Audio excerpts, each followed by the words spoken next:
The next stop on my journey across Canada is in northern Ontario on Manitoulin Island. You can get there by ferry in the summertime or over their drawbridge all year round.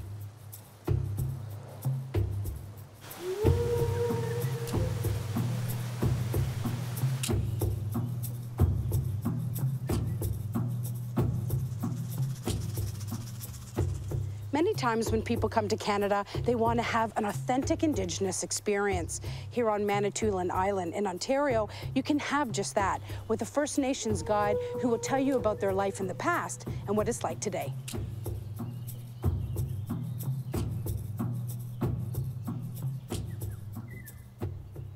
All right, Brandy, are we ready to start a fire before we kick off our events? Absolutely. All right.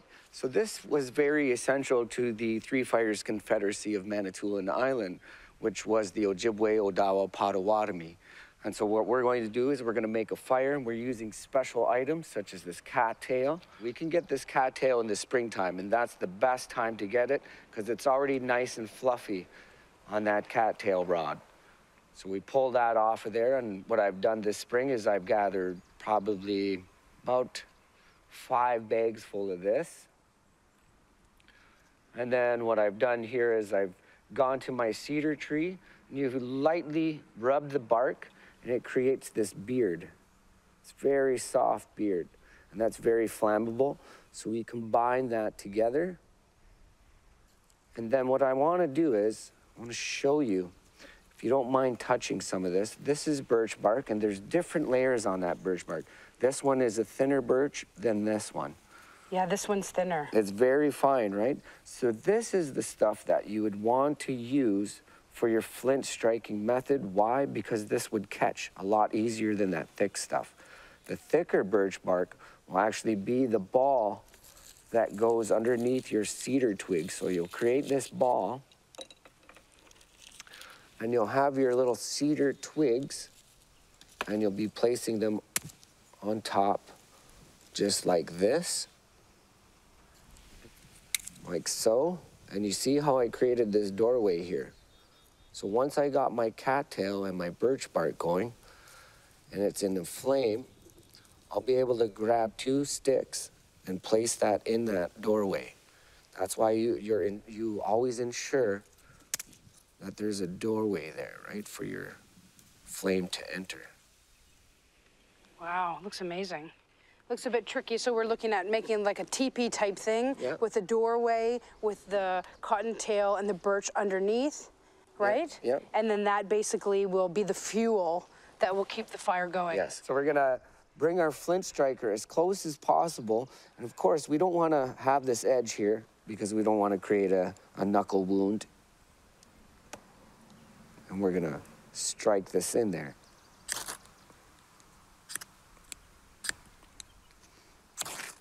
Wow. So can I try? You can. I can see that this takes practice. You're well on your way, though, Brandy. Well, you know, I wouldn't want to be starving in the woods trying to figure this out. It's kind of a joke when we do have this going on. We make jokes as the people are making it. Mom, I'm hungry. Auntie, I'm starving. Oh, my goodness. I'm so cold. Yeah, look at that. Is it happening? It's happening, yes. Look what you did. Dinner. And then we'll place this item into my already made bundle. So now, once we got our fire going, we just continue adding our firewood. These are very, very fine pieces of cedar. Cedar is very fast burning, very light wood. So this is why we had cedar to start our fires. And then we would move on to our dried out hardwoods, right? Like our ash wood, or maybe our birch. And why are you creating the fire? Fire has significance to us because it provides light, provides warmth for our families. It also was a cooking tool, but also it was a spiritual doorway for our ancestors. We were using this to communicate with them. So often we might put tobacco offerings, which we're going to do, to this fire to give thanks for that light, that warmth, and that tool that it provides in that doorway. This is what we're gonna be using to make our bannock, right? That cooking tool.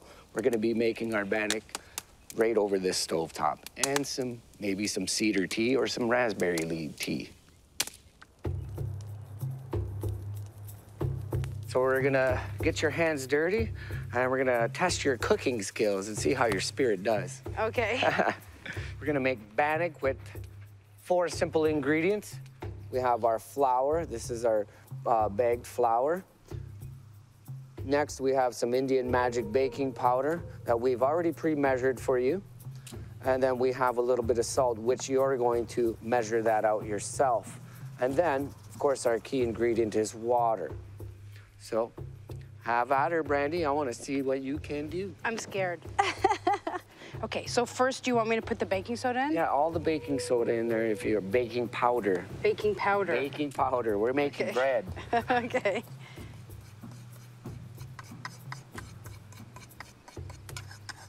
And that was roughly about a tablespoon what you just dumped in there.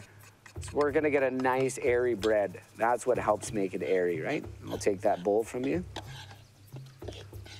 And next ingredient, we're just gonna take a dime size in our spoon. Just empty that out. Yeah, that's perfect. That'll be good. Yep. Slowly sift it in, and you're gonna mix everything in there. You're gonna... With my hands? Yep. Well, with your spoon. You're gonna join everything with your spoon.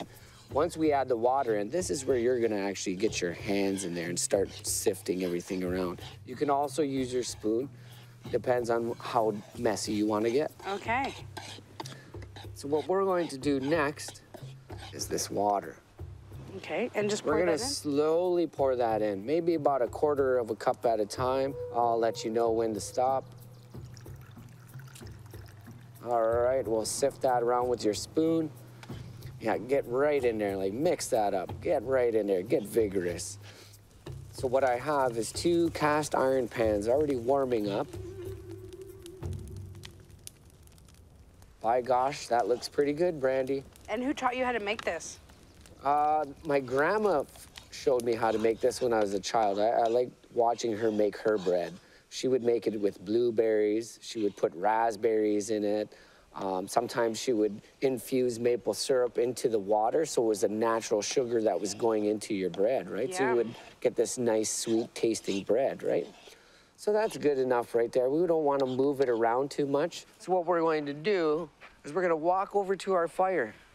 Our cast iron pans are very hot, so safety always counts. I'm just blowing a little bit of debris from the fire and a little bit of ash. A little bit of ash doesn't hurt anybody, but it's always nice to have a clean pan to drop your bread into. Do it with the spoon? Yeah, so what you're going to do is just kind of dump it in there like this. I'll give you a hand, dump it, dump. Yep, that's good. Keep going, keep going. That's good. So we're gonna get all that in there. We're gonna drop that in there.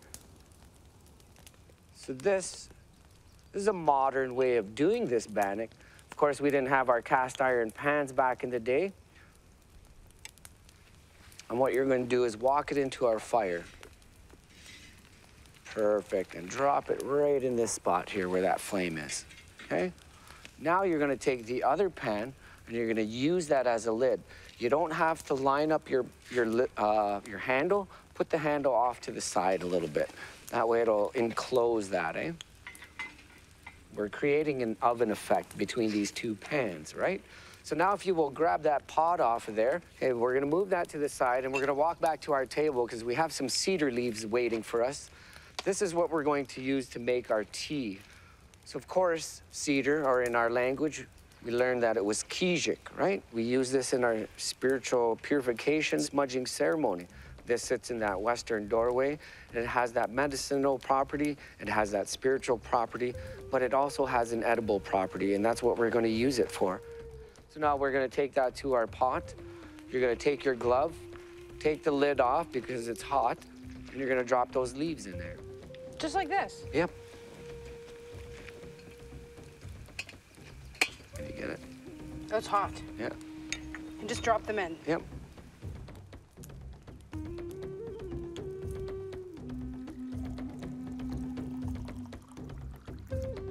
Take a smell.